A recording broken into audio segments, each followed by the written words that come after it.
Paano po makapag-work sa Korea? Sa video po na 'to ay tuturo ko po yung first step kung paano ang pag-a-apply sa Korea.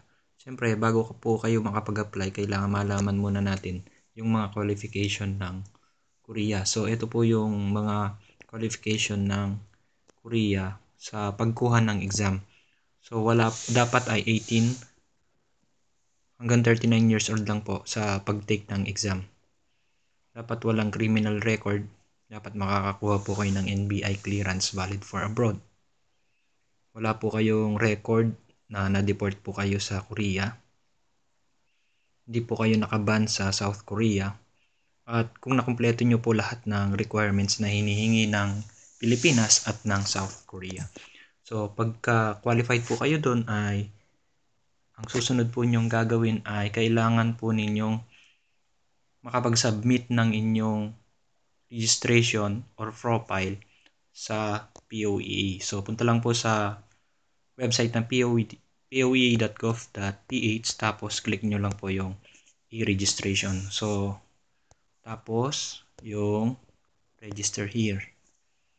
Doon. Tapos bla bla bla, continue. Yan, kailangan nyo pong i-sign up lahat ng hinihinging impormasyon.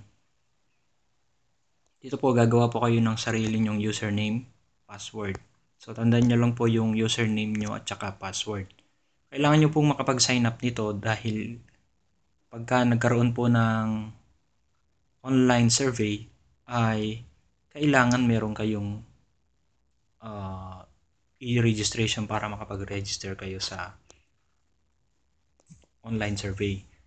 So kapag nakapag-sign up na po kayo sa POEA ay hintay lang po yung announcement ng POEA kung kailan magkakaroon ng exam. So punta lang po kayo sa website ng POEA para malaman po ninyo kung kailan yung announcement. So nandito lang po sa mismong website ng POEA. Click nyo lang po yung EPS Korea. Ayan. Yan po sa website na to, ipopost nila kung kailan ang announcement ng Korea na magkakaroon ng exam sa Pilipinas. So ganito po ang magiging itsura nung announcement na ipopost nila sa POE. Dito po, example nung 11 EPS TOEFL. Ayan po. Ganyan yung makikita nyo sa website. So kung kailan yung survey, nakalagay yung date. Ayan po. Anong oras, pati yung test venue. Ayan po. So pagkatapos ng announcement po na yan, ay magkakaroon din sila ng sinasabi ko kanina na online survey. Ganito po yan. So sa online survey, kailangan nilang makuha dito kung sino yung mga kukuha ng exam sa kapag na-announce na yung mismong date ng exam. So tatanungin sa inyo dyan yung last name, first name, middle name, birthday, passport number. So yun po, kailangan meron na kayong passport dito na valid. So pati yung province, tsaka dito po kailangan nila yung kung saang lugar kayo magti-take ng exam. So tatlo lang po 'yan. Sa North, sa Manila, tsaka sa Cebu. So sa La Union po yung sa North. Bali tatlong venue lang po 'yan. Ginagawa nila po nito para ma-balance nila kung ilan yung kukuha at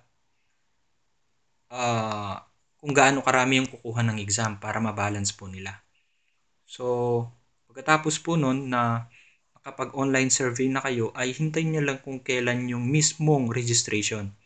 Iba pa po yung online registration sa actual na registration na doon na po kayo magbabayad ng fee para doon sa pagkuha nyo ng exam. Nakapost lang din po yan sa POE website. So, paalala lang po doon sa mga gustong mag-apply sa Korea, ito po yung mga ilang halagang malaman tungkol sa trabaho bilang factory worker sa Korea. Yan, basahin nyo na lang po yung mga guidelines dito. So, ito po yung first step kung na i-upload ko na video. So, yung second po ay yung after na nung pagkatapos na ninyong makapag-register dun sa actual register. Ayan po. Thank you for watching.